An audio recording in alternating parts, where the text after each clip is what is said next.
And do we have it's being recorded and they can still put in questions to us? Yeah, the questions come in separately through a Google Doc, so that's not part of YouTube. You have to do it. Okay. All right. Sorry. Sorry about the delay, everyone. Well, hold on. They can't see everybody. They can't see everybody. Hold on.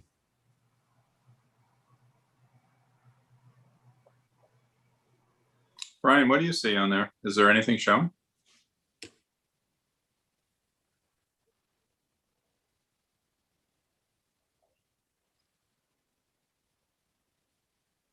I can see everybody. You can? I can. You can? Okay. All right, awesome. All right. So tonight's meeting, sorry everybody for the delay, but you know, so tonight's meeting has two parts. The first is the budget hearing, which is a separate section. We'll call it to order. And then the second is our regular board meeting. So I'll call to order the budget hearing. We'll start with the Pledge of Allegiance. I pledge allegiance to the United States of America, to the republic for which it stands, one nation, under God, indivisible, with liberty and justice for all. All right. So let's move to 2020, 21, 2022 budget. Brian, you going to present this, or how are we going to do that? Yes, thank you. Uh-oh. All right.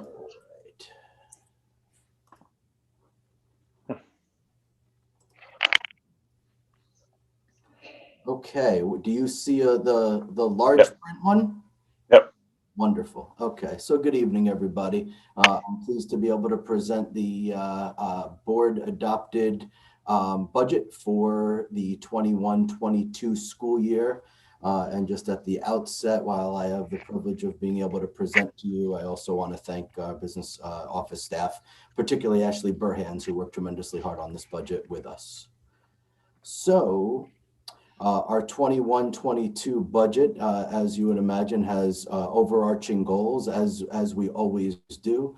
And those are that all students will continue to have access to programs and services available to everybody else and all of our other Millbrook CSD students. And we are proud to be able to say that we've maintained all of our programs with the exception of the ones that we planned to retire. So our district will fund the human and programmatic and technological resources necessary to provide our students with the academic and personal growth opportunities that all of our students deserve. And of course, we always have the goal of being able to have the program that we would like to be able to have for our students while maintaining a modest growth rate of tax levy growth and being responsible to our taxpayers at the same time. In terms of our external challenges, we're still in COVID world, and we have a lot of comprehensive and continued reentry planning ahead of us, certainly for next year. That won't change. We'll continue to do things safely, and we know that we're having considerable and ever-changing mandates that come to us from all levels. So the 21-22 board adopted budget, what's included in this budget is continued access to all planned instructional programs and student services. A lot of planning around making sure that students continue to have access to clubs and activities in addition to those instructional programs. Retention and adjustments to all of our staff necessary for those instructional programs and services. We're very excited to take advantage of all the hard work that was done by our pre-kindergarten committee last year. And right now we've planned and budgeted for two additional sections or two sections of pre-kindergarten. And that will include a teacher in each classroom and an aide in each classroom. So that's something that's very exciting for us and that our community will certainly benefit from. And obviously professional development is very important. We continue with our data-wise inquiry model of informed instruction. We continue as well with our teachers, college readers workshop, and of course, multi-tiered systems of support and trauma-informed practice. There will continue to be significant training in that area. Orton Gillingham multi-sensory instruction training is included within this budget, as is training for a new program up at the high school, our Syracuse University Project Advance, and that would be for our forensics class. So state aid picture a lot rosier than it has been in the recent past. You'll remember we've had conversations in the recent past where we were looking at minimally 20% state aid reductions across the board. There were significant negotiations that took place at the state level. And as the three people in the room go and the negotiations that come out of that from the Republican side, the Democratic side, and the governor, we now have state aid at record levels. So it's exciting to be able to say. We're budgeting already for pre-kindergarten, but we were then alerted that and really out of nowhere, and even the state acknowledges it when we went to a training about how we would access pre-kindergarten funds. They acknowledge, hey, you woke up one morning and you found out that you might get funding for pre-kindergarten, and that's kind of how it happened. So it's actually very exciting. We have 26 slots that will come to us from the state if we use each of those 26 slots, but there will be funding in place for that.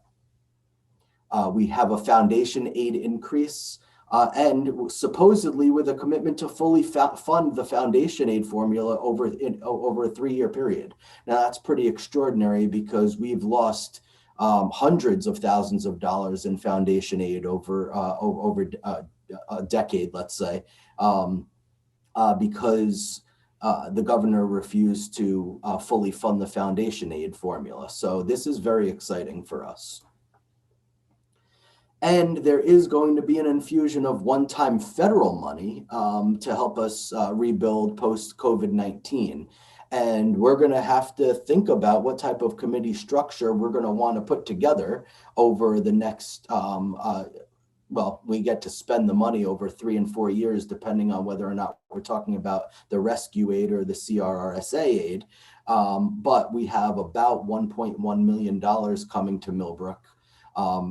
Which is very exciting. A lot of that will be for summer and after school programs to be able to make sure that whatever version of potential COVID slide, as we call it, where kids may have regressed academically and even socially and emotionally, we're able to infuse some monies to help with that over the next 3 and 4 years.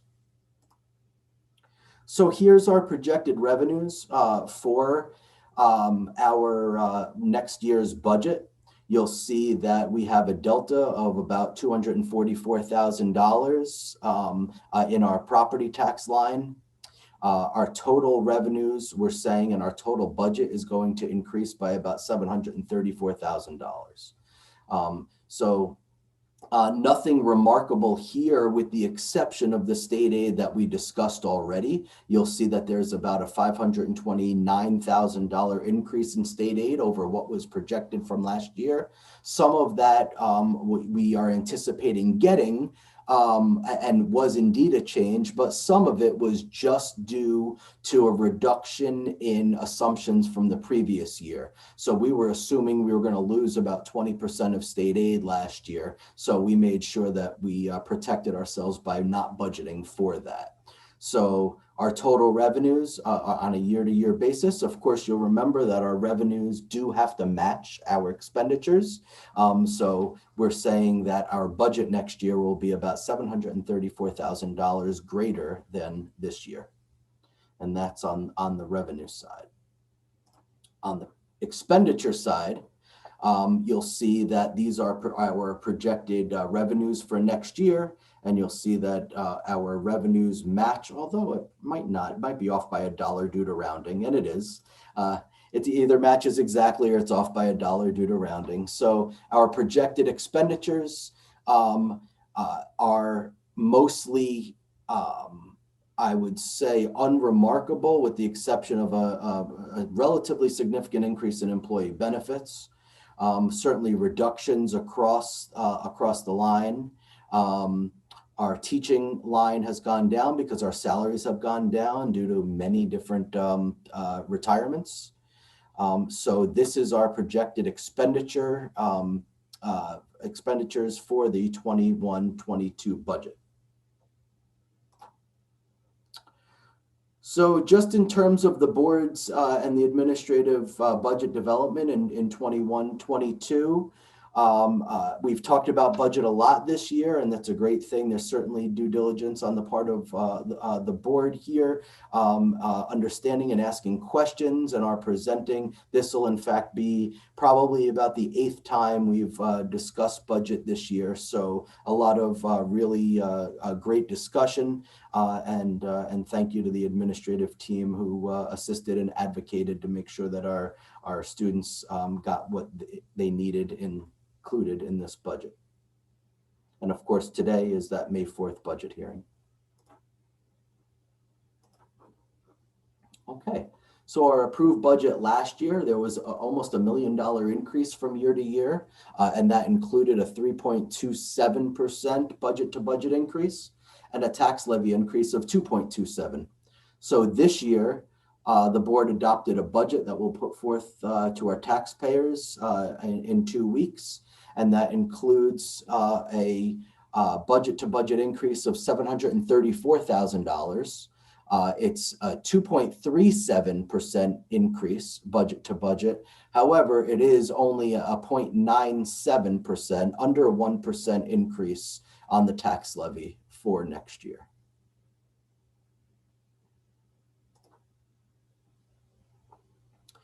So we do what's called a component analysis. It's required by law. So we have to show what we're going to spend in capital, administration, and program. Those are the 3 components.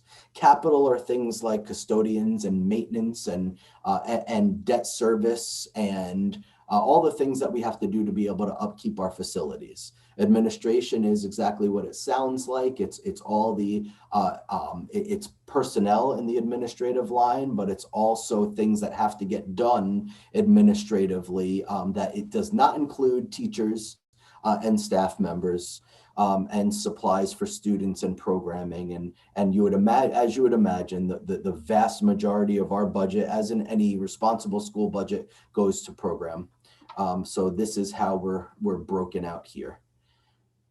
You'll actually see a reduction in the capital line of almost $100,000 that we were able to responsibly take out of the capital budget in favor of putting it in other places. So this proposed budget to budget increase again is $734,000 and change, and it's a 2.3% budget to budget increase.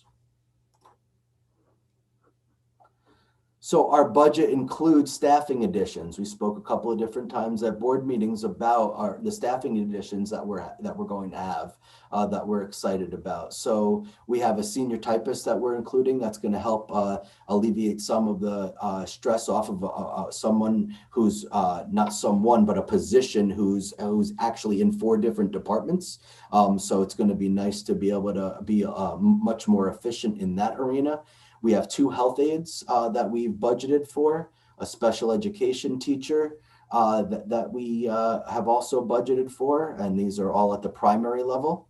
Special education aid that will be needed, and these are IEP driven.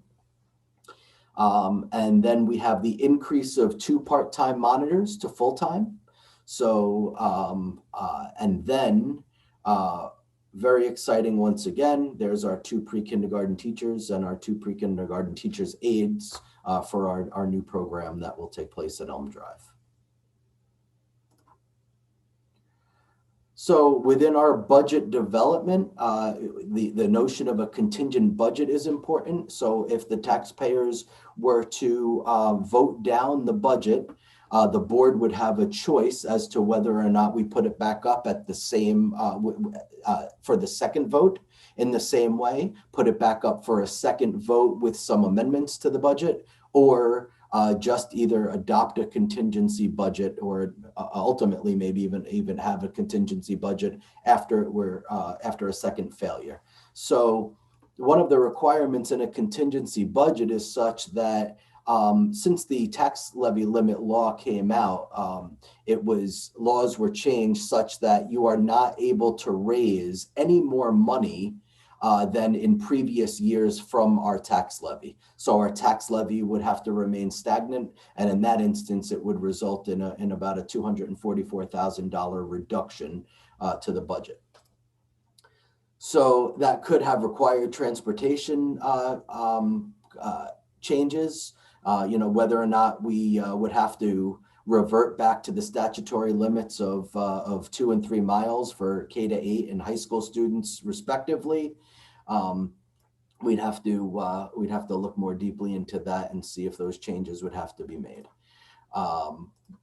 We would certainly have to think about contracting some of our programs. $244,000 is a decent amount of money, and we would have to look at contracting in order to be able to attain those savings. Certainly, we would probably be looking at staff that would need to be reduced. There would be administrative budget cuts. And certainly immediately we have to take out all of our capital projects.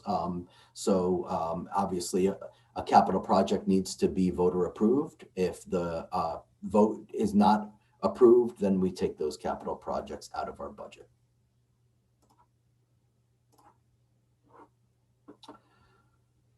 So just to be able to share our levy increases over the long term and how they compare. So we've really sought to keep to our tax levy limit. In one instance, over the past many years, we did pierce the cap, but for the most part, other than that, we put up budgets that were within the tax levy limit. Last year, here's that 2.27% that you see. And this year, once again, we're asking our voters to approve a budget that has a nominal increase of 0.97% increase to the tax levy. So 0.97% to the tax levy, well, it's kind of hard to quantify. What does that really mean? So we took a $300,000 home in the town of Washington, just for example's sake. About 69–70% of our folks live in the town of Washington. So upon approval of this budget, we would be looking at about a $3.83 increase per month to a $300,000 home in the town of Washington. So that helps to quantify a little bit of what we're really looking at. There will be a second proposition for our voters' consideration. We've worked hard to save money over time in a capital project. We've saved about between $5.5 and $6 million right now. So what we're suggesting and we're asking our voters to vote on is, should we have the ability to save up to an additional $4 million for a total of $10 million to be able to use that money in future capital projects to take care of our buildings and grounds. So this doesn't mean to say that we have $10 million somewhere that we're going to just fund our proposition. It just means that the voters are giving us permission over up until 2029, in fact, to be able to save up to $10 million by increasing this reserve by $4 million. So it would be our hope and frankly not hope, but our planning that we would be able to do a significant capital project over time that would be at no cost to the taxpayers because we will have already saved that money.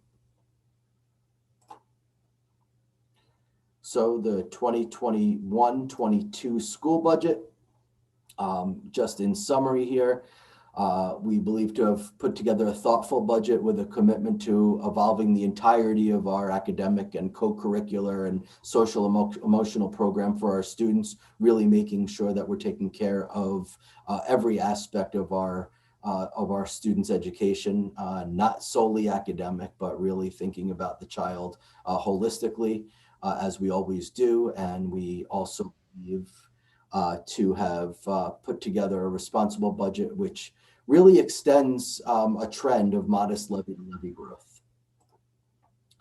So we remind our public that Tuesday, May 18th is our budget vote, and we ask that you come out and vote. And I didn't put it here, but 12 o'clock to 9 o'clock are the hours of the budget vote, and it's at the middle school.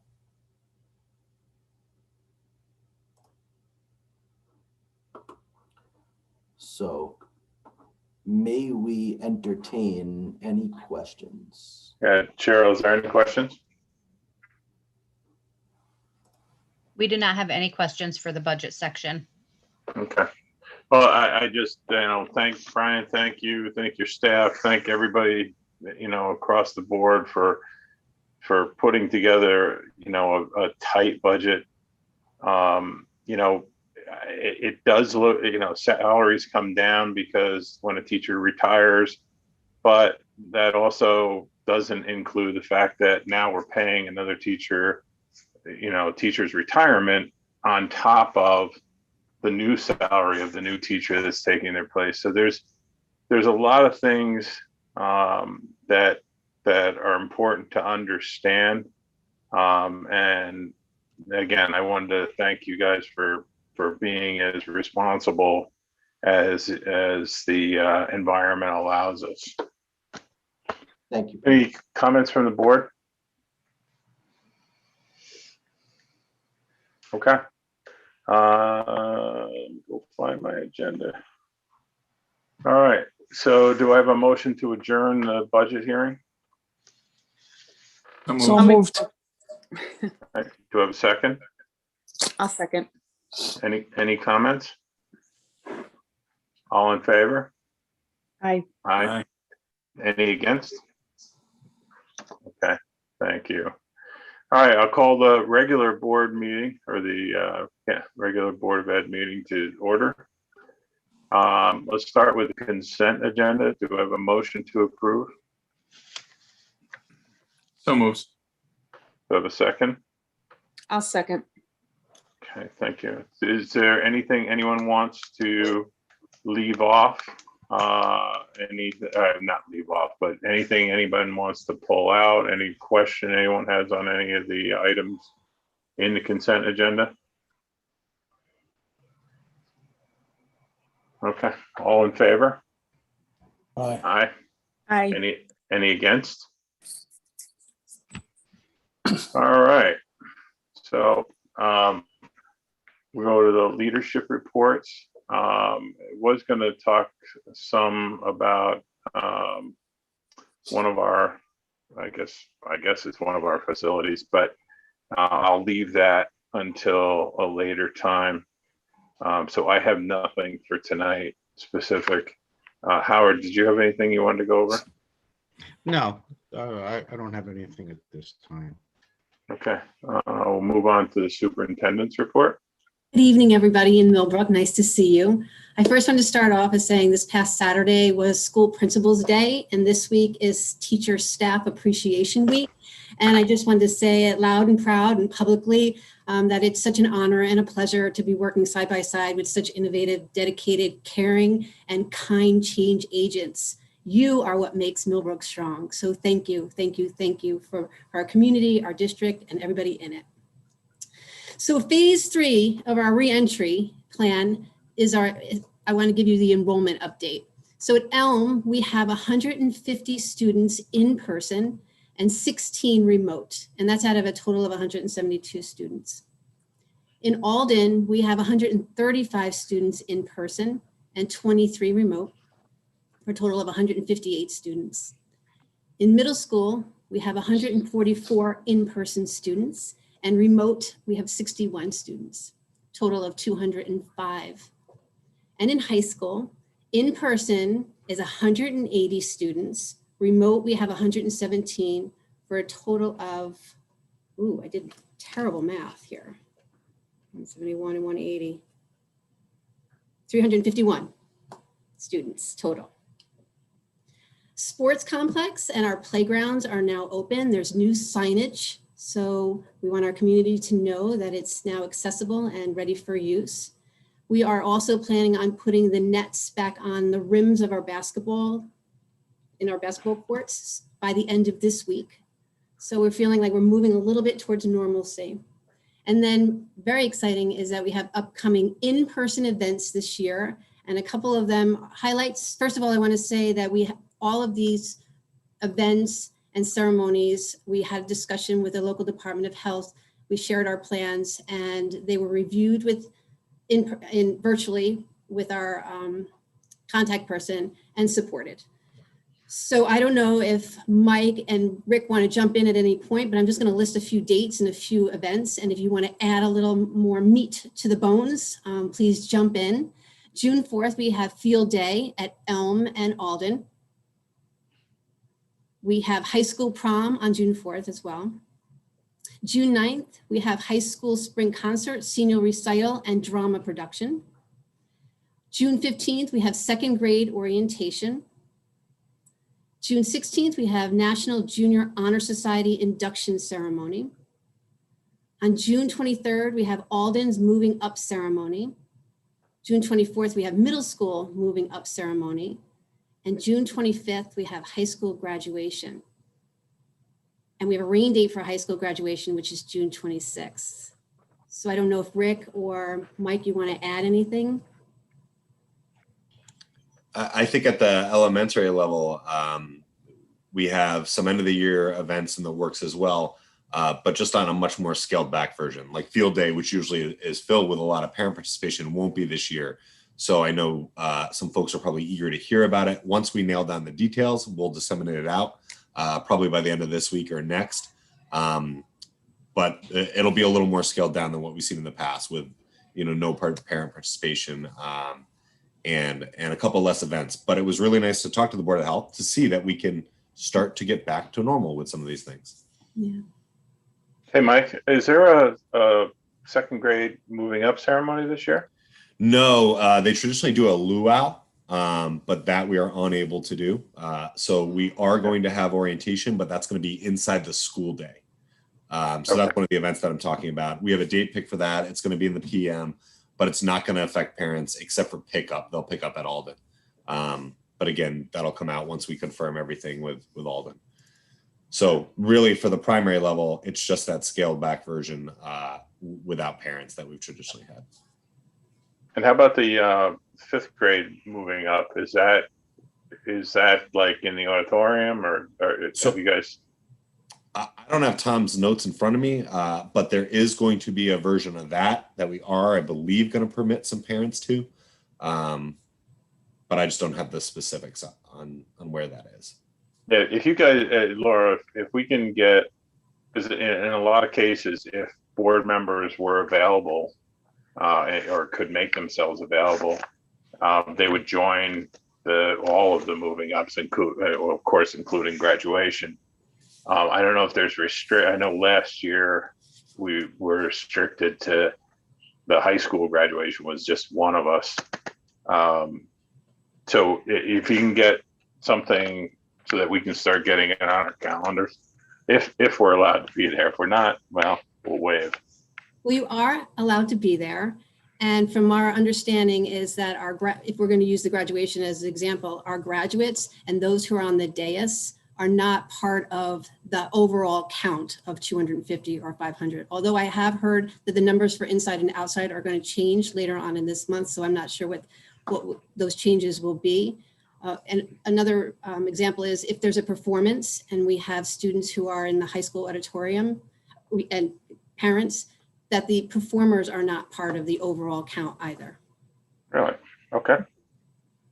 So we can, and is that include, so like at 8th grade moving up or 8th grade graduation, if the board members were on stage, we wouldn't be counted into that? That's my understanding. Rick, you're shaking your head, and Caroline, you're shaking your head. Yes, okay. Okay.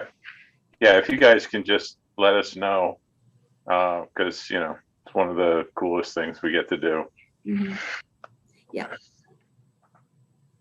Rick, did you want to add anything about graduation?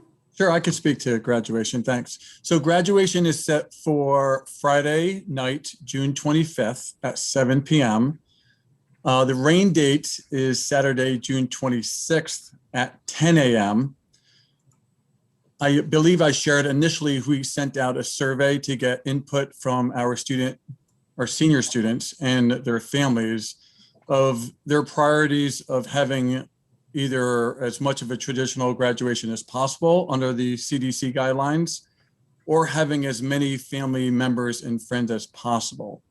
And our survey results heavily favored a traditional graduation.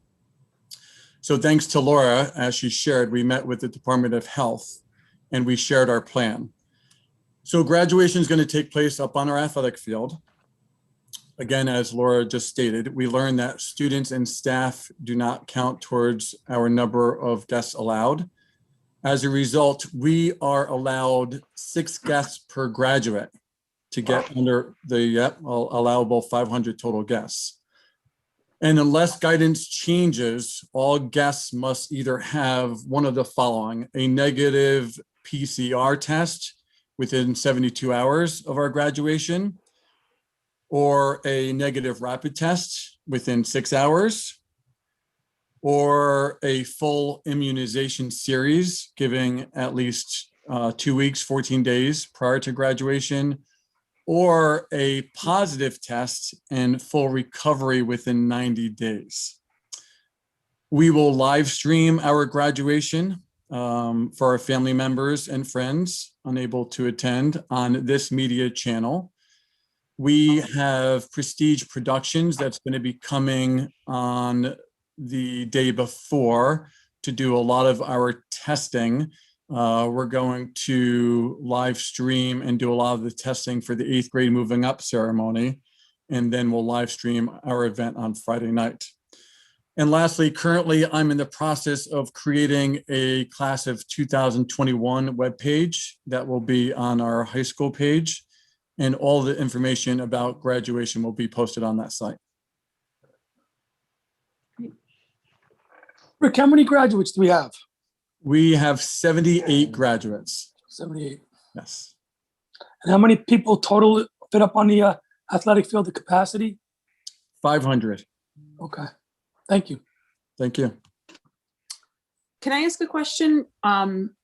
The moving up ceremonies and the 2nd grade orientation, like what's the difference between a moving up ceremony and the 2nd grade orientation? And why are there moving up ceremonies and only the 2nd grade's not doing that? They're only doing orientation. So orientation is very different than a moving up ceremony. Orientation is where the students go during the school day and they meet the 3rd grade teachers. They get a tour of the building. And they hold orientations as well for the middle school and the high school. So it's set up like that. To my understanding, Elm Drive never had a moving up ceremony for 2nd graders, but they did have sort of a PTO luau party. That is which we're not having that this year. So that's really the only difference. There will be something for parents of 2nd graders that very last week that we're organizing with the 2nd grade team, likely outside, but we're still putting together the details of that and what that whole schedule looks like. So to my recollection, there was never like a stage, crossing the stage as a 2nd grader going to a 3rd grader, but there was that luau. So that's the difference there. Does that make sense, Jen? Yeah. I was just thinking that of course I'm biased, but the 2nd grade or the class that's in 2nd grade now, had the mold and then COVID and not that other kids didn't, but that's been their whole thing. And I like that you're thinking of something that last week for these kids. That's really great. Well, yeah, we need something. My thoughts exactly. So we talked the other day, we meet as grade level teams often.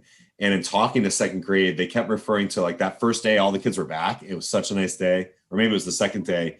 And they brought them outside for a portion of one of their subjects. And they just played kickball with them after they had their lunch outside. And the kids in their minds are like, do you remember? That was the most awesomest time. But that's something that would happen on a warm Wednesday usually. And they were like, oh my God, we have to do something for these kids. So So each grade level is going to do something. Parents will be involved in the second grade one because we felt like we needed to create a connection to the building, but it won't be like that luau that we once have. We just got to figure out what it's going to look like. Okay. Sure, it might involve Stewart's ice cream and in the lawn, but they're still putting together the pieces. But yeah, we hear you. There needs to be some sort of like farewell piece, you know, with the kids there. So That's good. Yeah, I didn't realize that there was a difference, that the second graders never did that. So just in case there's any parents listening, you know, I knew I wasn't aware, so that's good to know. So thank you. Yeah, and the orientation traditionally used to take place in the morning, and parents would be part of that tour up at Alden. But that is not the case. So we're going to do it in the afternoon up at Alden, and then parents can actually pick up, but they won't be able to come in the building, obviously, and tour. The hope, though, is that in August, you know, we'll be able to open our doors up for those traditional, more like orientations that you have with parents. So Okay. kind of do it that way. All right. Thank you. Yep. Great. So just for the board's information, I have started a list of the upcoming in-person events and ceremonies, and they're in your weekly updates. So every week I'll update them. I'll add if there are additional ones, or if there are times. That's where you're going to find that list that I will, again, keep updating each week. And that's all I have to report. Okay, very good. Thanks. Any questions? All right, let's go to the assistant soup reports. Brian, you want to start?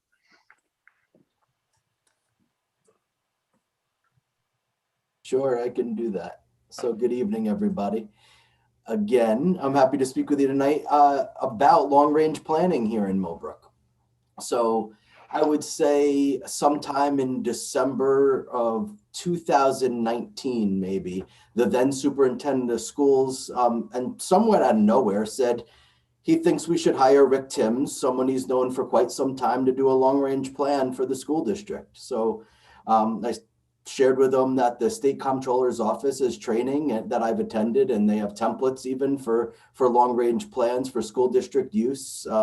So we really have the capacity to do it ourselves. And so at the time, he was steadfast in wanting to use Rick, as Rick was a finance expert who's well known in the field. So we engaged in his services. So I'd say Ashley and I worked with Rick over a period of several months. And then in April of 2019, Rick delivered a presentation to the Board of Education. And I'm thinking that I'd like to be able to review that presentation with you tonight, and then discuss our own next steps in what we'd like to do for continued long-range fiscal planning. So if you give me a moment, I will pull up that presentation.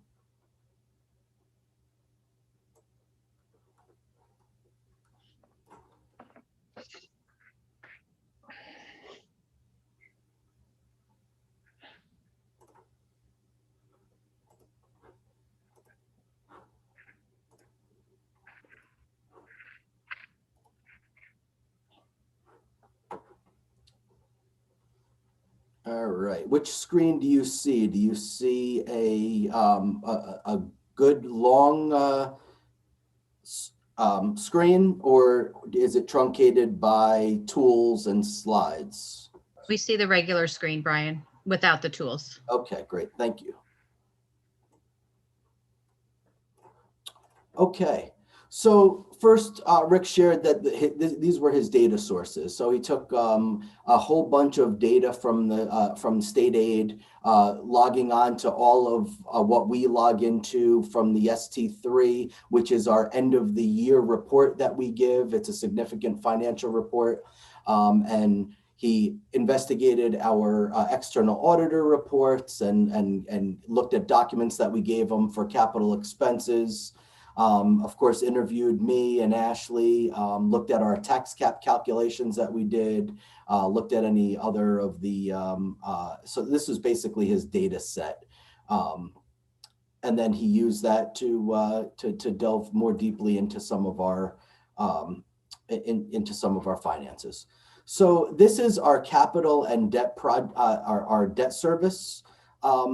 basically what we owe and and the important piece of this is our local share that our taxpayers have to fund.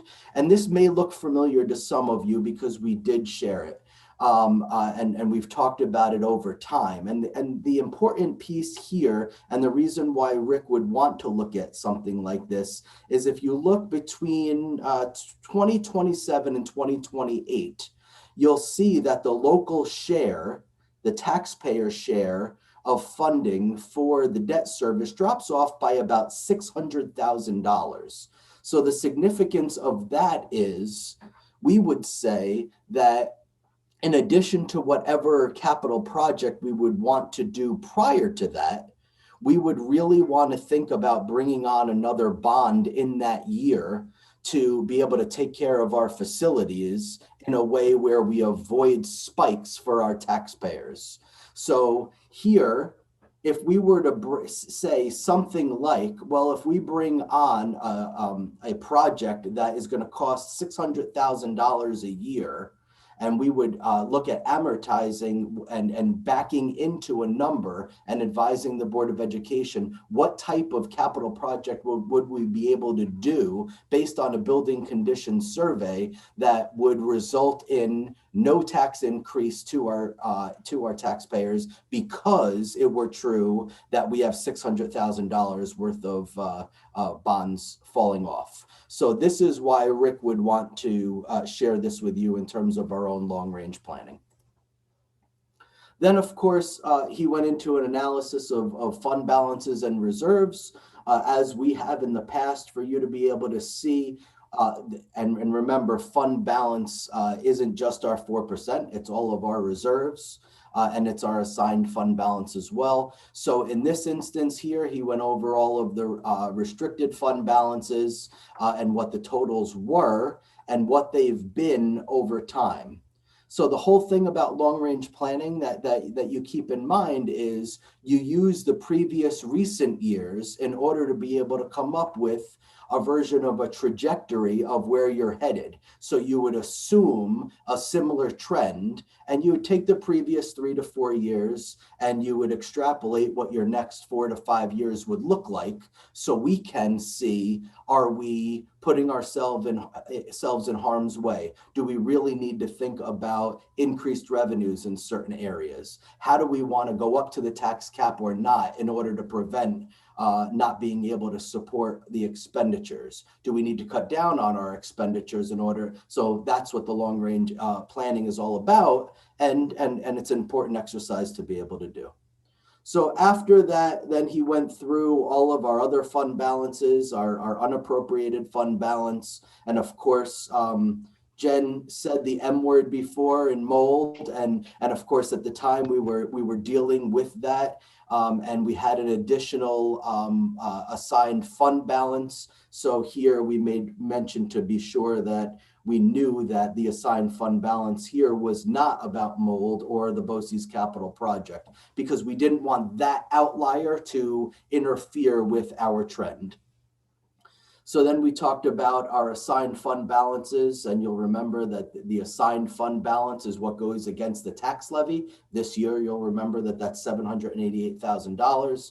And then the total unassigned, where it says the cash on hand, that's the 4% that we're able to go up to make sure that's the real rainy day fund, if you will, as it's like to be spoken about.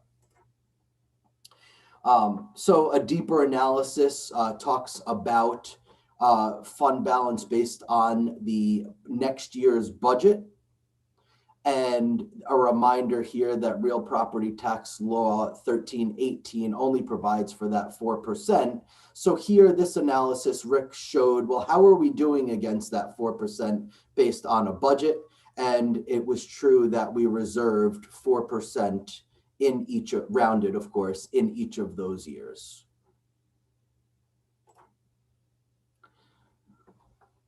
Then Rick went into an analysis of all of our expenses specifically and all of our revenues.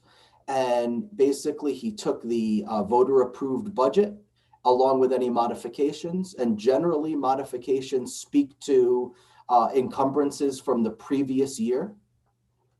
So then you take your modified budget, which is this top line, this top blue line, I should say. And then he went in and he looked at, well, what did we actually spend? And that's this second line here. And of course, he took out the encumbrances from the new year, and then he got to an expenditure variance. So that expenditure variance that you'll see here, 922,000 in 2015, that basically says how much of our budget did we not spend? So you'll see in 2015, we didn't spend about 3% of our budget. In 16 and 17, about 5%, and in 18, about 4% of our budget. So then you go into the same exercise with our revenues.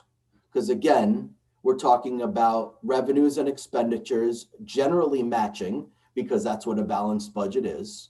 So you take what we budgeted for in our revenues, along with any modifications, and then here's our total projected at the time revenues. Then the next line is what is our actual revenues. And then we go in and we see how close were we to our projections.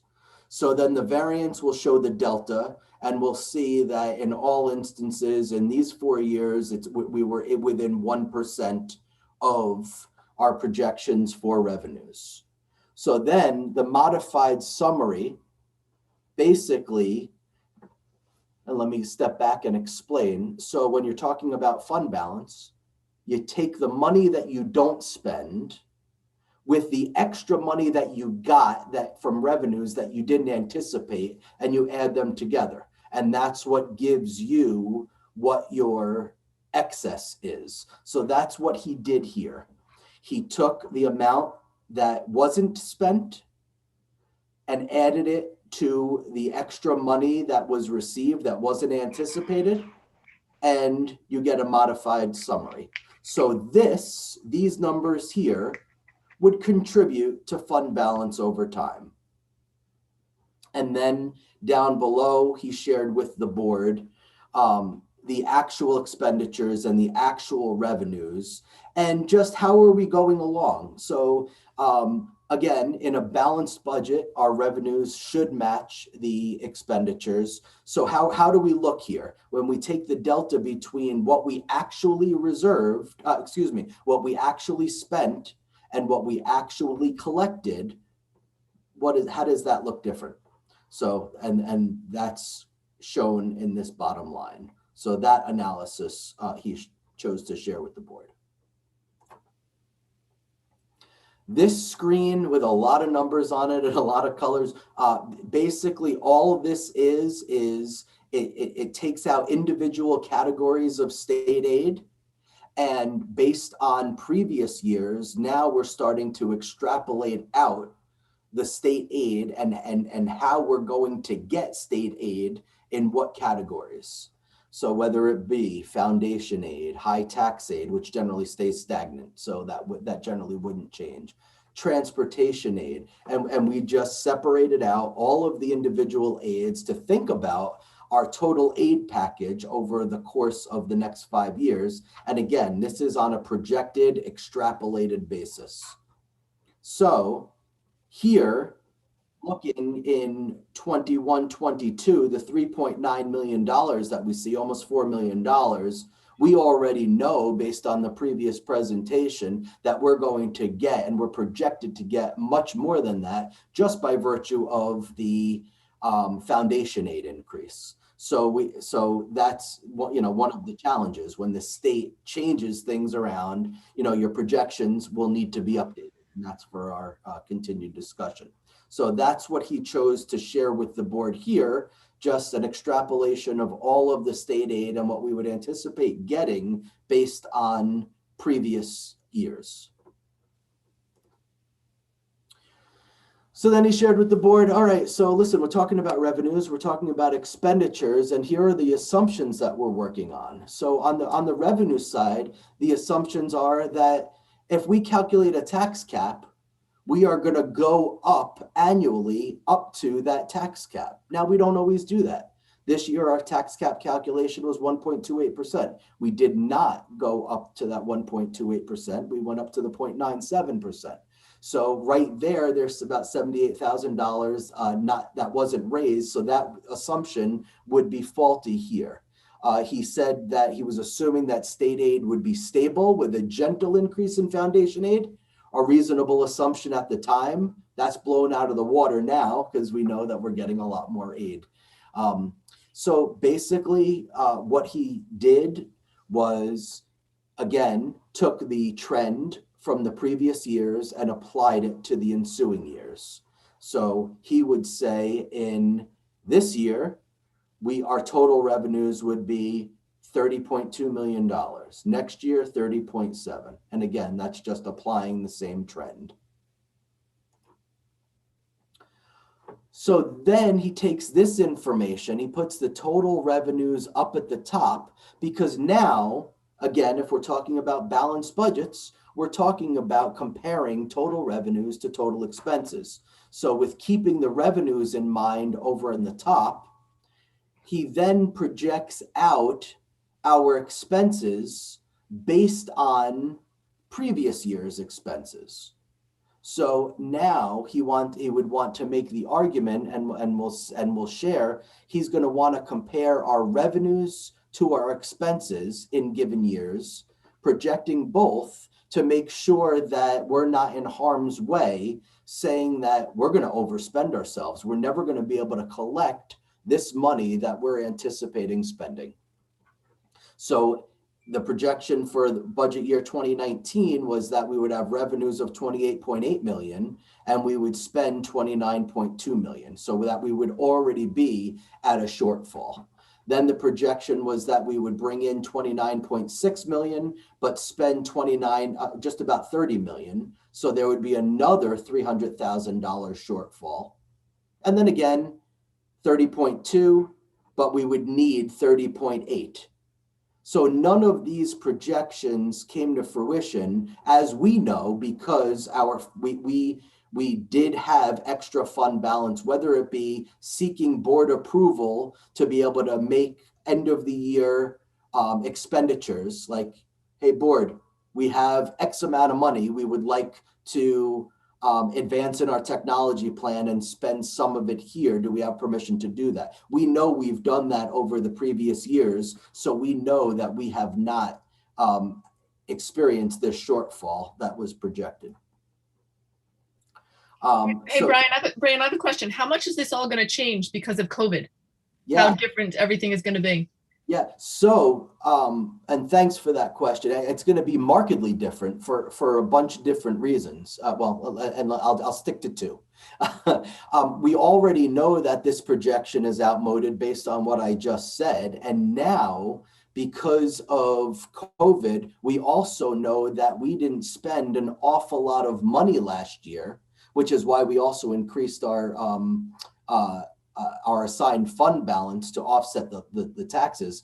So we didn't spend a lot of that money in transportation, as an example, most significantly. So our expenditures were significantly underexpent. And then we also projected that we were going to take minimally a 20% cut in state aid. So we got every bit of that. So now our revenues look completely different. So in the 2 ensuing years of pandemic world after this projection, we know that we're already off. So it's a smart question to ask, Claudia, and it affects it significantly. So, and then he goes into a more... Excuse me, Brian. Brian, if it's already off, why are we reviewing a document that's not accurate and not the assumptions we know are off? What relevance does it really have?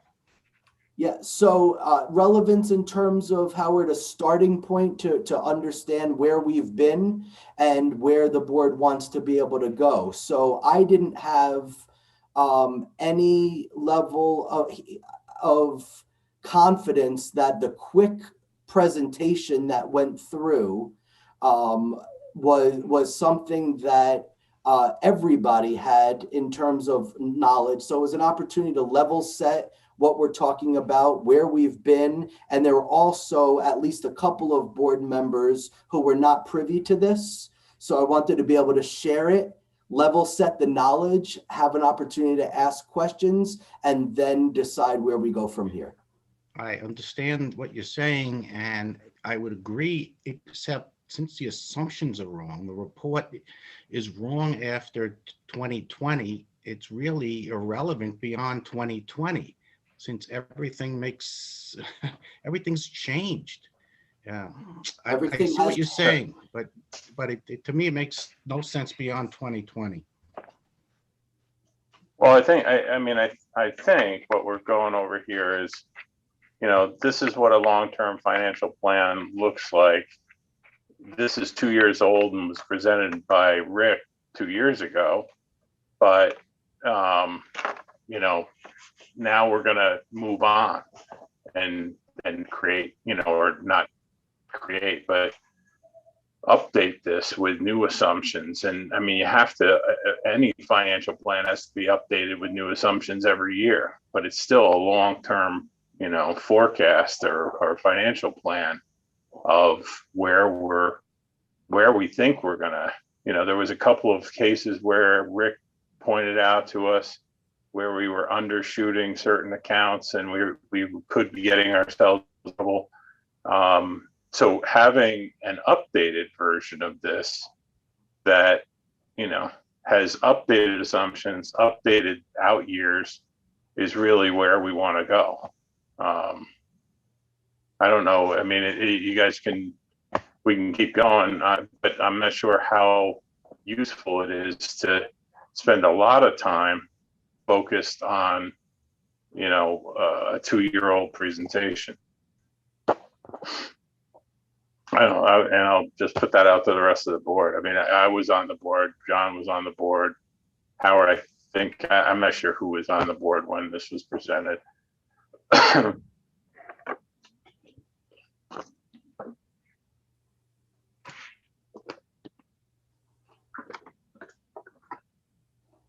Anybody? I was on as well. Relevant? Yeah.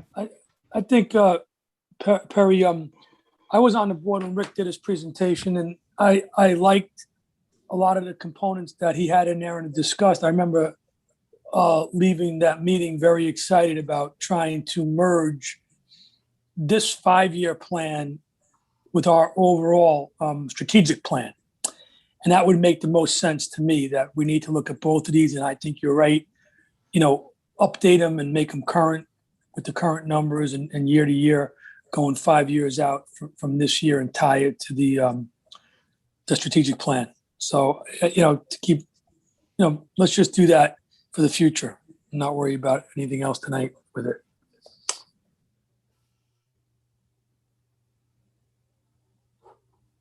So Brian, when do you think you can basically, or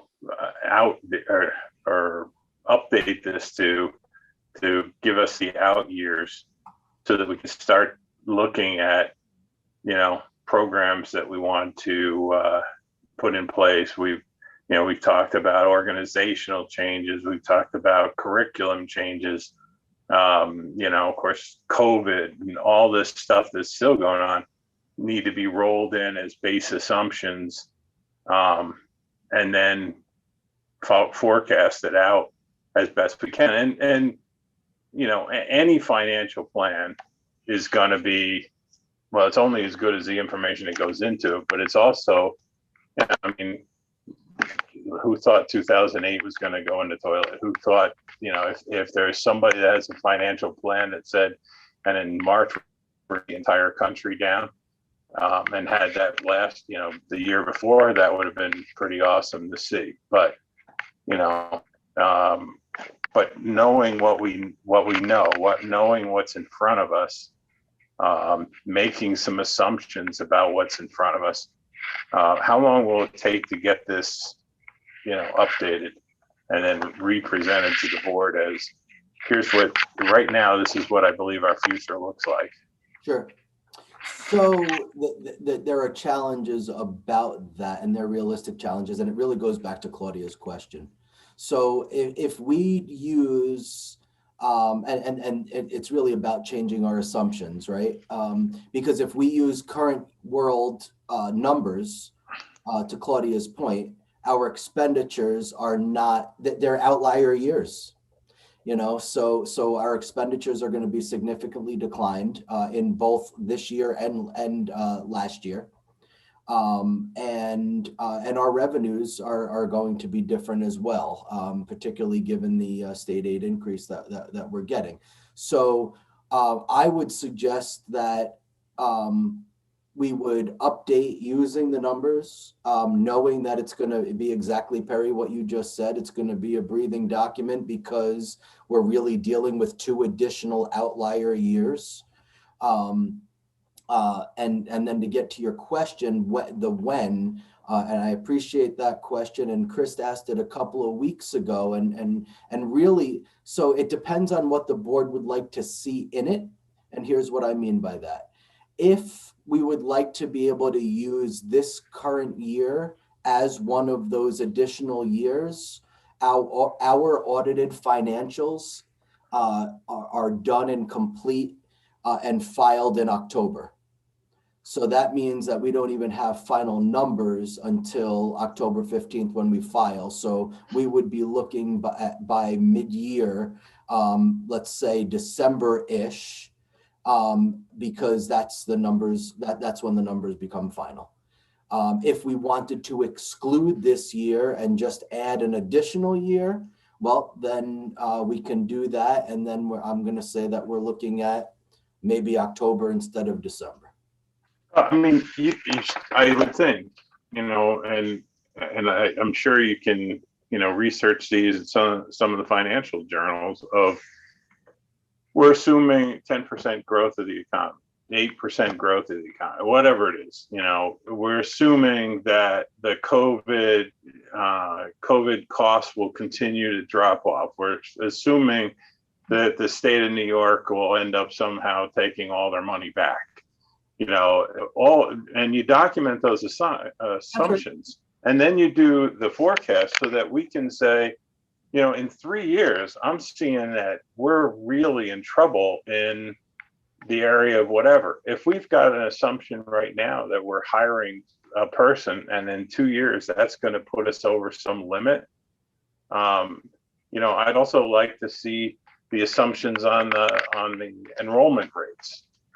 Fold those in so that we can see if we're headed for trouble before we get into, we need to cut 3 positions this year. Or are we going to do that? I hate those knee-jerk reactions to things. So, the sooner we can get this, and again, it's something that you have to be able to present and stand behind your assumptions and say, here's what I assume. If you don't like it, shoot me. But here's what I assumed for the growth rate of salaries. Here's what I assumed for the growth rate of the economy. Here's what I assumed for interest rates. And if those things go to hell, financial plan, yep. But you have to be able to pitch this thing and say, here's the assumptions I made. Here's how it rolls out. Here's where we're in trouble. Here's where we're in great shape. We might be able to move. It's not just so much of having a bunch of spreadsheets. It's more, to me, advising the board on decisions that we have to make now that'll have 2 and 3 and 5 year ripples to them that we can't do it, or everyth's fine, it looks fine. Now again, if the interest rate goes to 14%, who the hell knows? But if it stays where it is, if we're believing that it's going to be, maybe a quarter point more, that's what you have to be able when you present this thing to us. And I think almost everything that we need to provide us financial backing or background is in there. It just needs to be updated, brought to the current date, and then, like I said, document the assumptions. And, you know, of course, make them like, I'm assuming, you know, whatever. Make them something that you can justify. So include this year's data or not? I think you should, because it, you know, we know there's a significant issue with it, but we also know it's going to be the starting point of everything we do. You know? Great. Okay, so we'll look to include this year's data. So that brings us back to a timeline where our this audit year gets filed in October. We'll hopefully have that by, let's say this, Cheryl, could we do a tickler for the second board meeting in December?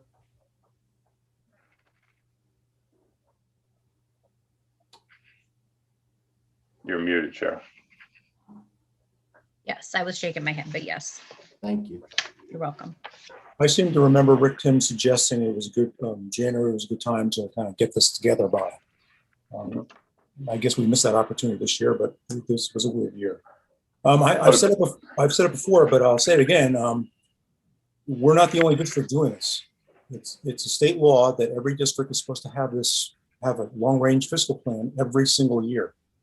So now they don't say exactly how to do it, but I think if you attend any kind of, if you attend a NISBA conference, you'll probably see one of these presentations. If not, you're the business official. ASBO and the Office of the State Comptroller have both, they both have templates. Right. Well, OSC does. And I've attended the training for both of them. So that's, thanks for sharing. It's right. Yes. So I think there's probably good examples of what many other districts do. And I wouldn't think they're skipping a year, but perhaps some do.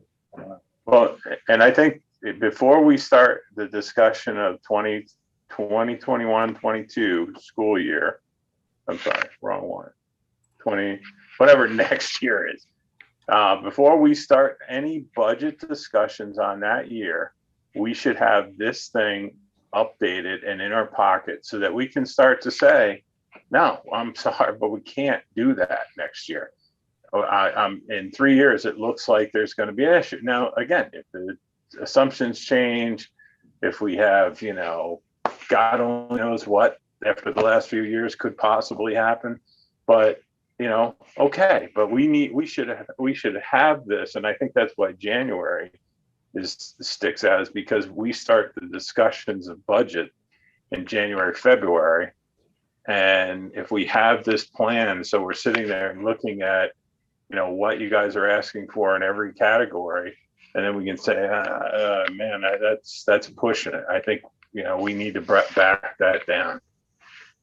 Okay. Yep. It's a tool. It's a tool to help you with your current budget and see if there's any kind of warnings down the road too. Yep. Yep. Okay. All right. Where am I? This one. Okay, Caroline. Good evening, everyone. Yeah, sorry, I was muted. So I'm just going to give a little update on curriculum instruction and PPS. We have a ton going on, so I will move right along. So first, I'm going to start at Elm Drive, where Mr. Sotero and his staff are doing kindergarten screenings this week and also, I believe, the 20th and 21st of May. So it's very exciting as we get to meet our incoming students for the first time.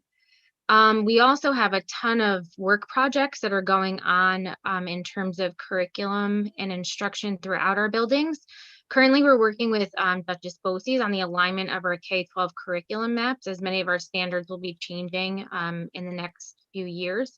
So each building's in a little bit of a different place with this project because they are starting from a different place at the outset. So Elm Drive had pretty well established curriculum maps, and they're working on updating them. We're also examining their curriculum and selecting some universal formative assessments that they will use throughout the year to be able to kind of tell the story of a learner as he or she progresses through each school year. Those assessments being aligned are really helpful as they're intentionally selected to match the standard of focus And they'll be able to make sure that they are covering each of the standards throughout the school year within their curriculum plan. So using the data from these universal assessments will be the dialogue at their grade level data meetings. And this will be the information that they use to create interventions and enrichment opportunities at the tier 1 classroom instructional level, as well as like the tier 2, tier 3 level in our WIN AIS program. The next step for Elm Drive will be the addition of learning walks so that teachers have the opportunity to observe one another in their teaching practices, and that'll help promote success for all teachers. This is a really diagnostic and prescriptive cycle that is being developed at Elm Drive, so we're really proud of that work. Alden Place is working through a similar process of creating their updated curriculum maps. So they're currently focused on a monthly framework that's sequential in nature, and it's uniform throughout the grade levels. So they're right now working on reading, writing, math, science, and social studies. And each of the teachers on the grade level is focusing on one of those subject areas, but they're really supporting one another in all of the work. The next steps are to, again, align those universal assessments. And the good thing about that is that gives data to compare again as to what is on grade level work per standard, and then also if there's any students that again in their data dialogue during their grade level meetings, they can identify students who may need intervention or may even be ready for some enrichment so that they can sort of stretch their skills and grow as a learner. In the middle school, they've had a very well-established data team for quite a few years now, so they're coming at the work from a different angle. They're refining their standards and looking for measurable student outcomes with clear sort of look-fors being created as metrics for success identified in terms of what students will know and be able to do as a result of learning experiences.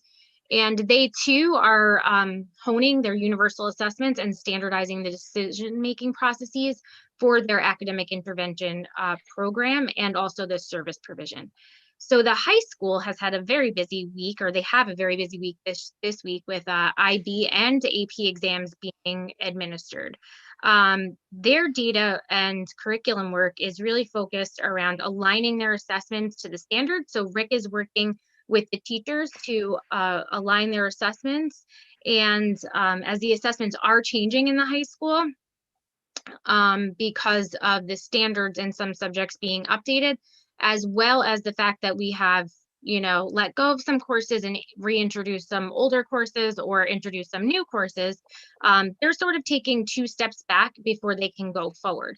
So the high school teachers are going to be working with the new Visions Regions website and aligning their standards on the tested state exams, which is really great because that'll allow teachers to do sort of a gap analysis for tested standards and be able to create resources to target the standards for which their students underperformed. There's a great deal of focus as well currently being placed on the pre-K program, which is so exciting. You'll remember that we had a committee last year that did a ton of work on that. We're really excited to see the results of our budget so we can kind of set the wheels in motion and officially begin curriculum planning, classroom and program design, and then hiring for new staff. So Mike Sotero, you're on here. I don't know if you have anything you'd like to add about pre-K. You stole part of my timeline, but thank you. You articulated better than I would. So great job, Caroline. Thank you. We're extremely excited. I feel very fortunate to walk in there and then sort of be on the receiving end of this work that so many worked hard to set up the year prior. So as Caroline said, pending budget vote, we are ready. We're going to do perhaps 2 informational nights that'll be virtual, just for folks with questions, present what our program's going to look like. And that'll be pretty quick right after the budget vote. So we're going to get the word out. We used our in-house artist of Jillian Barnes, who made a masterful visual representation of why our pre-K is important and what the program's going to encompass. And we're prepared to distribute that out across the community this week and next. And then right after the budget vote, we will schedule those informational settings. The next step will be hiring our teachers, and that'll come right at the end of May. And ideally, we'll be able to group those 2 teachers in with some training at the end of the school year that we prepared for a lot of our other teachers so that they really hit the ground running and they prepare over the summer what this program looks like. We have the set curriculum, but what the day-to-day is going to look like is up to their design. I don't mean structurally. Of course, we'll have specials, built-in nap time, recess, lunch, but how they implement this curriculum that we have here, they'll be able to take a lot of ownership of that. So the quicker we get to them, the better for what this looks like. We'll also have an in-person orientation as we get closer, probably in August, where parents of our students come and look at the program, tour the building if possible, or at least the outside area. So Go ahead, John. how do we determine what students are allowed to we enroll? Yeah, so that is the big question. So right now we are looking at 2 sections of 15 students. So having 30 total. If we get more than 30, we've looked at different ways of setting up a lottery system. So that's what we're looking at now. My initial thought is that we'll have a registration process very similar to the regular K-12 registration process. So everyone has to have their ducks in a row. They can't be on the fence, like, are we going or not? And then once we get those names in that window, we'll have that lottery system. And when do you expect to solicit those names? I would imagine by the end of May, and I'd like to have it all decided before we close school, but we have to see on what that looks like. So there's not an orientation session there's not an information session until August? You have to make a decision in May? Nope. The information session is going to be right after the budget vote. Oh, I'm sorry. Okay. Yep. The orientation for the parents, like actually coming to the school, that'll take place in August, like you have normally with tours of other buildings. Gotcha. So, yeah, because folks need to know, they need to have all that information in place before they make that decision, of us versus their alternative. That being said, John, you do raise a good point. We're very optimistic that a lot of people are going to turn out for this program. But if, we only have 17 showing up, I think we might extend that window, obviously, just to fill it. I don't anticipate that that's the case, but we need to be flexible with our community needs. Any other questions? Someone else had one there. Do we have the staff identified, or is this, we're going to have to start the hiring? We have a pool of candidates. We have a couple local interests of folks we know or who have worked for us before, but we have a large pool. We've had that ad up for a little while, and we're looking for folks who have a strong toolbox. And looking at some of the applicants already, although we haven't formally began scheduling interviews, we have some strong folks in there who are running their own programs currently, have all the certifications, have some of the new cutting edge phonics instruction. So we're very excited with the turnout, and we're going to start that. We're going to line it all up, and as soon as we get a yes on the budget, we'll be rolling that next morning. Just so everybody knows, so Wi-Fi died in the middle school, which is why we lost Laura and Brian. Hopefully they'll be back on as quick as possible. Well, I'm personally, I'm like incredibly excited. I'm so happy with how the district came together in all aspects. I mean, it wasn't just, figuring out which classroom, it was how many can be in there and how much money do we need and how much, what should be taught. And the district really pulled together as one group, and I hope it comes off well. Okay. I'll also say that it was wonderful that things kind of came together this year, that the money was, available to very good. Very nice. Yeah, and even so, we got that surprise money from the state that we weren't expecting. We had included this in our local budget, so that's really amazing at the outset of the program to be able to have some flexibility and really create a really amazing design that we were aiming to do, but now we have some more sort of flexibility in how we can accomplish that. So I think that point can't be lost. This is something that the district had planned, and then we get this. If you look around the county, everyone's now doing it, but it's because of this gift from the state. And whereas we were prepared to do it and sustain it, not just a one and done shot, which I think, unfortunately, we're going to see at some other local districts. It'll be this year, and then if funding's pulled, not. So yeah, we're super fortunate to have this sum to begin with, and Well, it's sustainable. Yeah, it's funny. I mean, because somehow we wanted to start this a year ago, and basically the state said, well, you're on your own. And then we got pushed off a year, and then the state says, hey, we got money for you. It's like, what? That's almost impossible.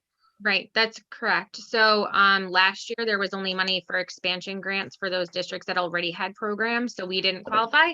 But this year we're able to benefit from surprise. We didn't even apply for this money, and we were notified that we would be.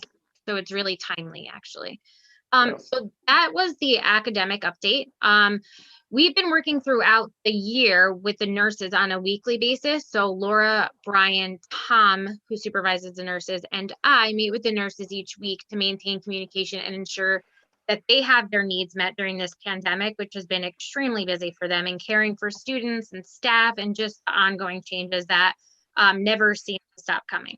So we will be meeting this week with our attorneys, actually, just to get some clarification on medical records management. And we're seeking assistance from counsel so that we can streamline the process. As always, we're keeping data privacy at the forefront. So that's why we will have our attorneys to answer any of our questions. And then we're seeking upgrades with efficiency in mind. So as always, we're trying to improve what we're doing. Even in the midst of a pandemic, our nurses are working to improve their processes. So they should be commended for that. We have some really exciting professional development that's planned for the end of the school year and for the fall. We'll be working with co-teaching teams. So that's special education teams where there's one special education teacher as well as one general education teacher working in one class together to help students be successful. And we're going to be refining their understanding and their use of the 6 models of co-teaching. So we'll be reviewing that. We'll also continue to refine our teachers' knowledge of writing standards-based and legally compliant IEPs. In the fall, we're so excited to be able to offer 24 of our teachers training in the Orton-Gillingham approach to teaching reading. This will be a classroom level training that will allow our providers at all grade levels, actually. So we'll have representation from all 4 buildings to be able to teach multi-sensory reading within their classroom. In addition to those who will be trained in the fall, we already have 8 teachers who received up to the associate level training and will be completing their practicum. So they actually are able to do like intensive instruction in this area, even on a one-to-one basis. So this is extremely exciting, as the multi-sensory literacy instruction is a research-based program, and it's proven to work for all students, but more importantly, it's proven to be successful with students with reading-based learning disabilities such as dyslexia. So we're really excited that we're able to offer that many of our teachers this opportunity. We'll of course have professional development that continues to grow our teachers' knowledge of technology integration used to enhance instruction. So that's awesome. Through Putnam Northern Westchester BOCES, we will also be a part of a webinar series offering 2 webinars per month throughout the entire school year. And by buying into this service, any of our teachers, all of our teachers, as many of our teachers as would like to participate are able to do that. And again, there's 2 webinars per month, and they're all recorded and sort of cataloged if you wanted to go back and see them asynchronously at a later time. So that's going to be very valuable. Mr. Gabello and a team from the middle school will be getting trained by the Yale Center for Emotional Intelligence on their ruler program. So it's a research-based approach to supporting social and emotional well-being of our students. We know with the pandemic, we definitely need as much as we possibly can to support our students socially and emotionally. And the benefits of this program are proven to increase attendance, engagement, and academic performance, as well as graduation rates. And it will promote school connectedness and reduce bullying and disciplinary referrals.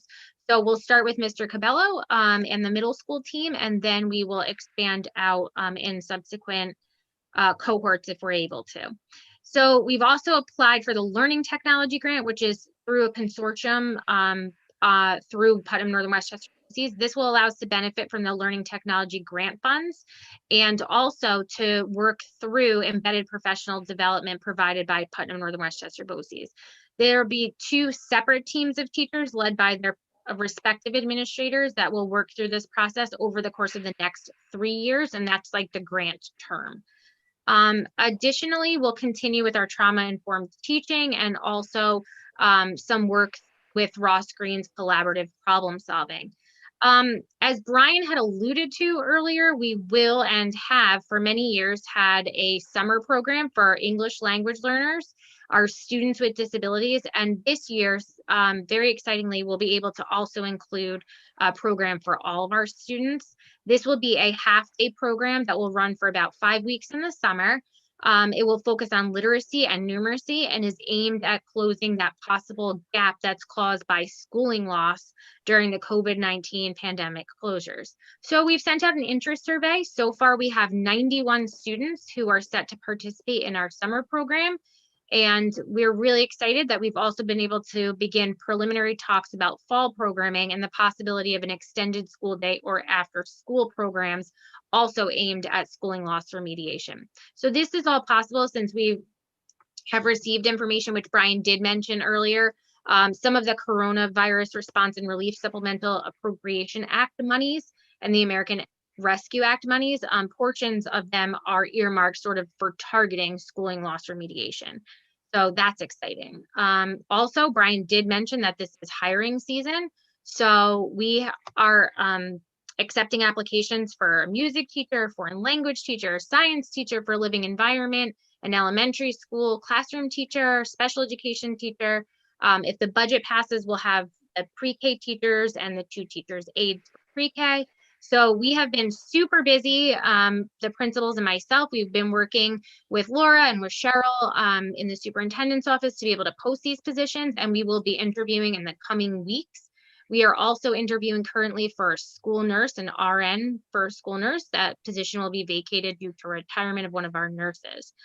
And the PPS office, which is the same office as curriculum instruction, we've been very busy. We are on track to host or have hosted roughly 520 meetings for this school year for students with disabilities, being supported by IEPs or 504 plans.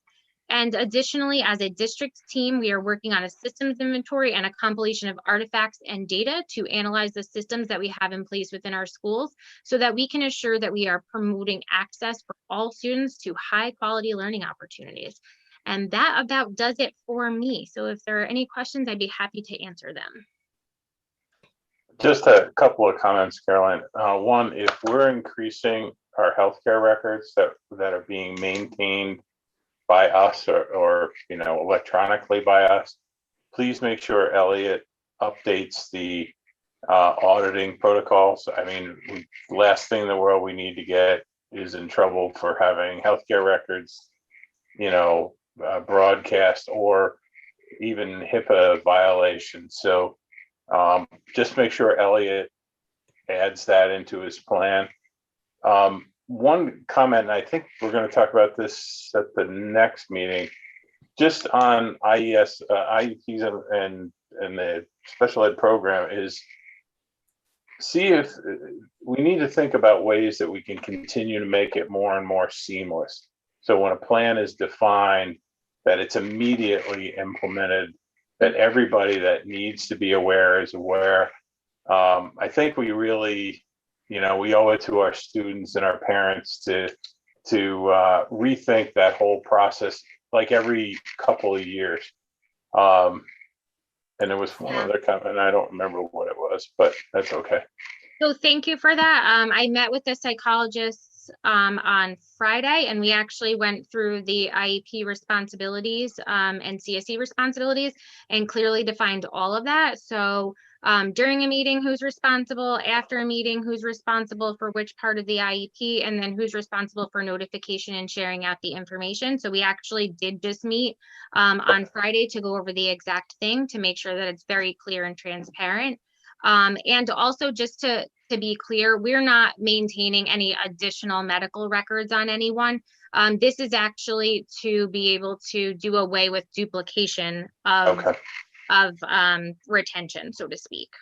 Okay, yeah, just make sure if any changes into the way that we store them, where we store them, how we access them, we just need to make sure that we have these technology audits going on, and we need to make sure that is part of it.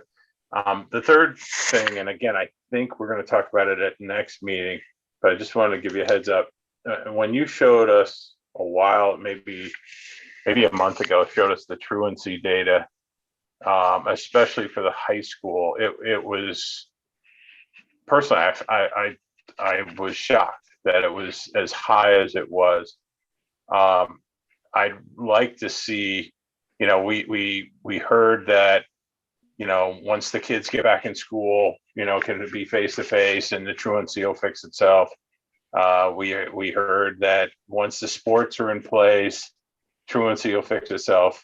I just want to make sure that it has fixed itself, because it was like 20 something percent, 30% truancy, which is just, I don't know. And if it hasn't, then we really need to figure out what we're going to do about it. So if you can just calculate that up for the next meeting, I think that's when we had planned on talking about it. And I'd like to see side by side before. Yeah, exactly. Yeah. Okay. Thank you. And do all the schools, I'm hoping that this isn't a hard thing to do, but, and just, you could just pick a day, I guess, or average it or something, but here's the truancy before at all 4 schools. Here's the truancy after all those things took place. Okay. So any other questions for Caroline? Comments? Caroline, have we done anything since we've started coming back as far as just addressing, the potential mental health issues with students and what they've kind of been through and coming back to school? And is there anything just the parents would want to know that we've kind of gone above and beyond to try to address those and kind of look for red flags with the students? So one thing that I can say that I'm really grateful for, and I actually had a conversation with the psychologist, like I said on Friday, is that they have been relieved of much of their CSE chair responsibilities because of Alex's position as CSE chairperson K-12. So they have been able to provide a significant amount of intervention for groups of students and individual students as well. So thankfully that's a resource that, has been otherwise taxed, especially at this time of the year as we're going through the annual review process. So I know that there are a lot of sort of changes that has been allowed within the buildings where they're able to work with groups and individual students who they are identifying as struggling. Like I said, we are also seeking that training through the Yale Center for Intelligence, and to continue to have more folks trained in both equity and the trauma-informed practices.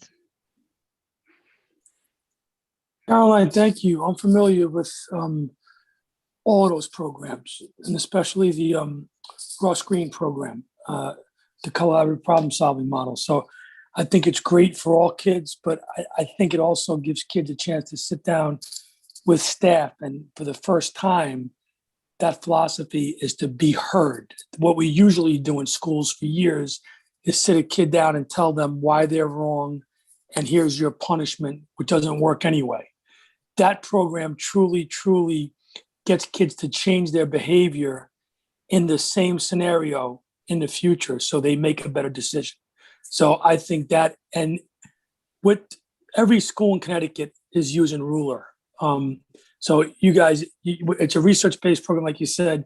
We're not going to go wrong with it. And I think that's going to help the kids immensely. So kudos to you and the department for bringing it in, and to the principals. Great job. I'm looking forward to seeing it next year. Thank you. Thank you. Okay. Anything else? All right. We'll move on to the second reading of the Zero District Policy Series. Do I have a motion? So moved.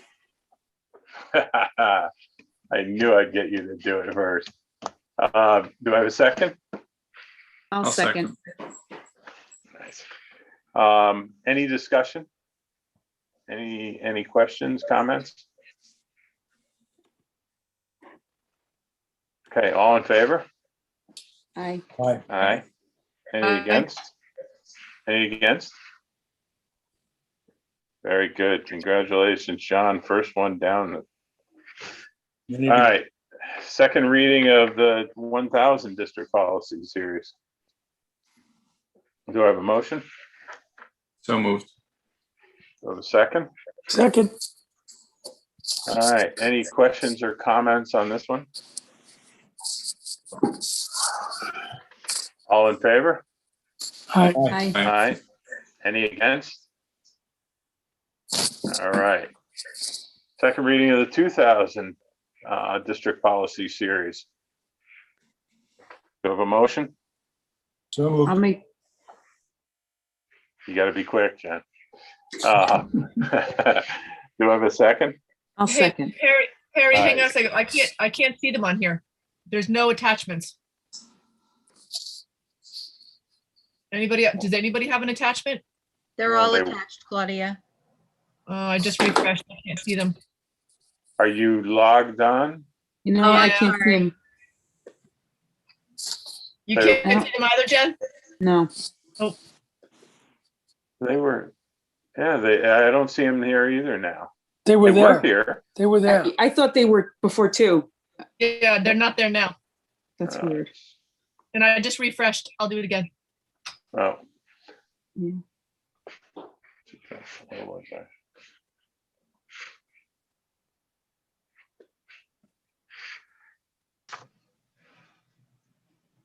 Yeah, I don't have him. John, it looks like you have to do them all over again. They're erased. That figures. Bite your tongue. so- So, I mean, I'm assuming that everybody had a chance to read them, or at least not read them maybe, but browse them. Or do we need to push this off Yes. if we have? Yeah, they're just not there now. Yeah, so we need to get this updated so the public can see them. Oh, Maybe they'll just be read, published. maybe just read the title of it, Perry, the number and the title. All it says here is second reading of 3000 district policy series. John's got these memorized. He knows each title. Yeah, Come I on. know every word. If you go back to last meeting, that they're probably in last meetings. Yeah, I'm trying to download them and then copy them Okay. back over into there. I'm not sure what All right. happened, but so So did, if you could ask the producers of this software how this can happen, that would be interesting to hear. so where the hell was I now? Did we vote on, I think you did Okay. 2000. and we voted on it? I don't know if we voted. No, not yet.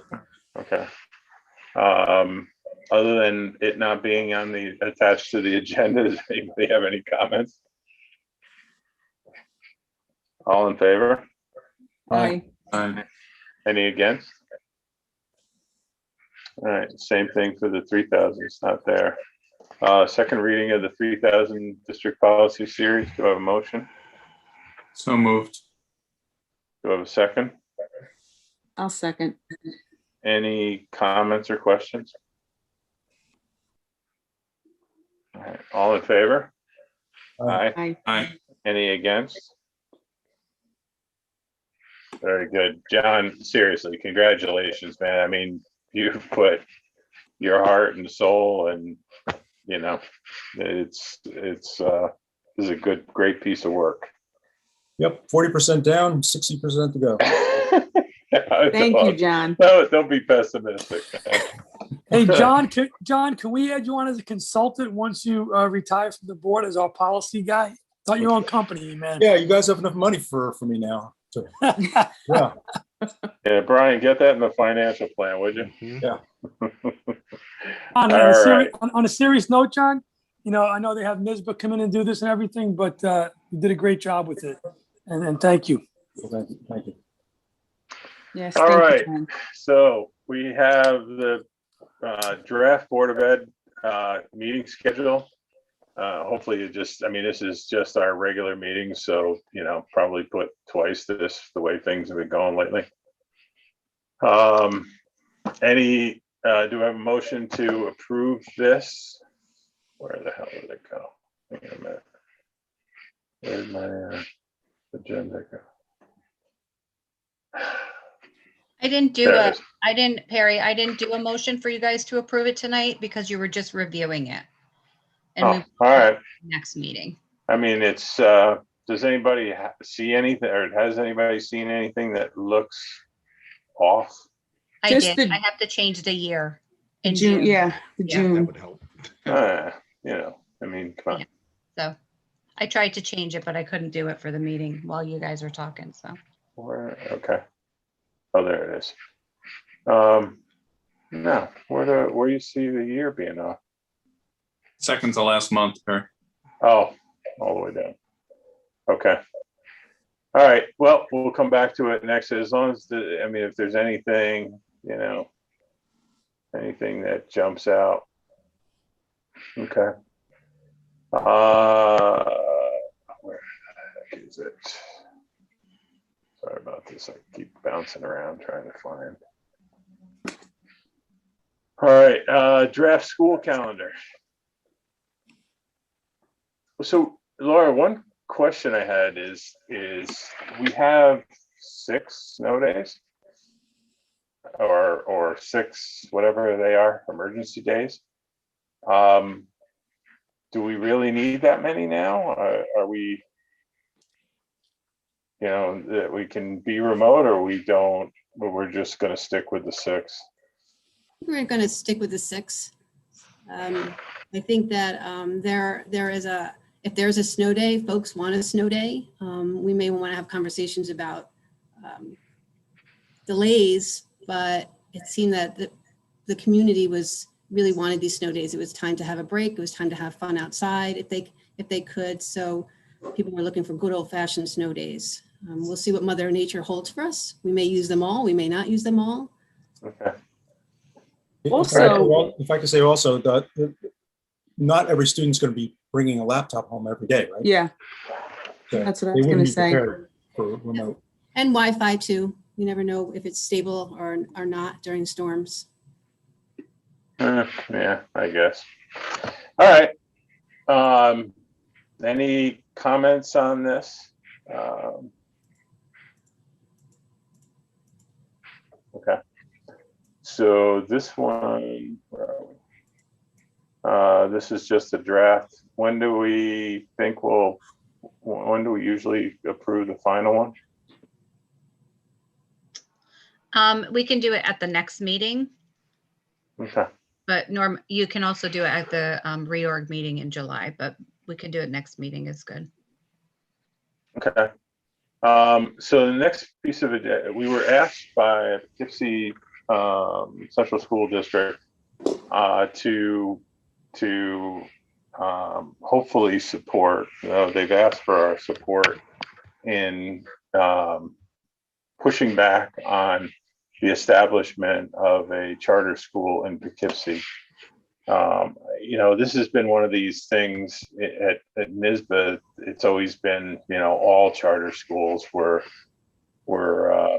I think what the vote was usually pointed towards no charter schools. I hope you've all had a chance to read through this. They're really just looking for a letter that says, you know, that we don't support it. Any comments or concerns with writing such a letter?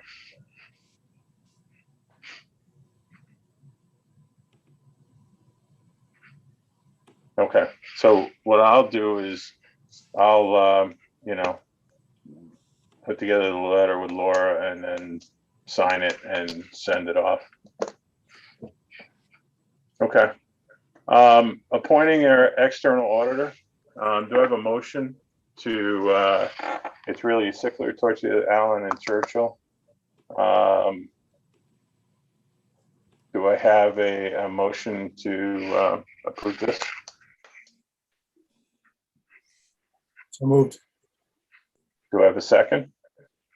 I'll second. Second. Yeah, so, you know, just for some background, Chris and I and Jen and Brian and my mind shot, met with all of the people that submitted proposals. Some were, a lot higher. Some were, we went through them in I think pretty good detail to find what we thought was our best option. So that's where we are. The subcommittee recommends doing this. Anyway, so any questions or comments? Yeah, how many people submitted and how many did you interview? 3 and 3. Okay. Any other questions or comments? Chris, did you want to add anything to it? No, I think it was a pretty extensive conversations that we had with all 3, and I think we all felt comfortable with our choice at the end of the day. All right. Okay, all in favor? Aye. Aye. Any against? Okay. Accept the donation from the Eastern Dutchess Roadrunners Club with incredible gratitude. $2,077.41. Do I have a motion to accept? I'll make the motion. Do I have a second? I'll second.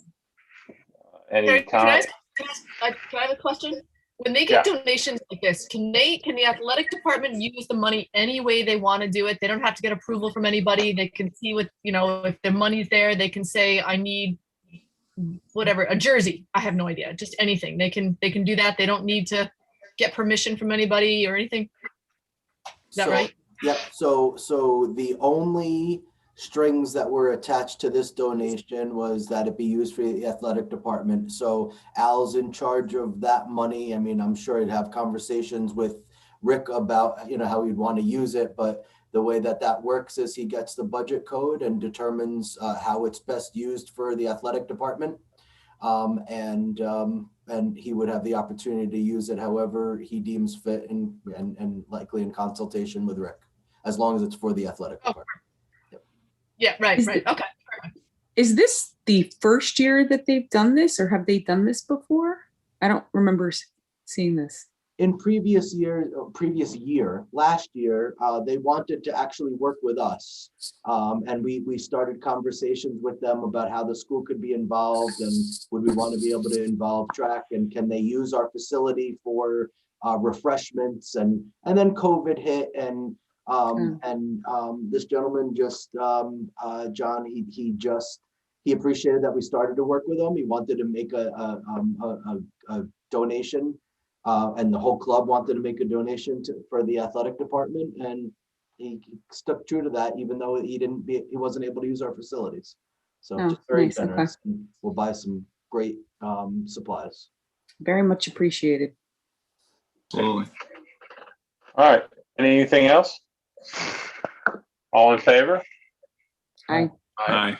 Any against? Okay. Now let me take a look over here. What are the budget? Cheryl, are there any questions? There are not any questions. I'll email you the form, but there's no questions. Okay. All right. Request for future agenda items. I think we've got anything. Yeah, we have the special education discussion. The union stuff, the non-union stuff. We have the just a discussion, on the or comparison of the truancy for next month or for the next meeting. We can add that in there. Cheryl, anything else anyone has that they want on here? Okay. Nothing needs expectation. Oh, discussion of special ed processes. So this item, it says discussion of board expectations of future presentations on the special ed processes. Do you want to, I think what we're looking for is really the how does it work today? How does it go from parent, teacher, student to an IEP? And then how does that get disseminated, sort of timeframes? And I know you've actually sort of redone that process, Caroline. So you can just take us through, outline that process, and then give us some time for questions. Sorry, I'm nodding, but I was muted. Okay. Okay. All right. So consideration of a executive session. Do I have a motion? So moved. Do I have a second? Second. All right. Any discussion? All in favor? Aye. Aye. Any against? All right. Thank you to everybody that's listening, and we're headed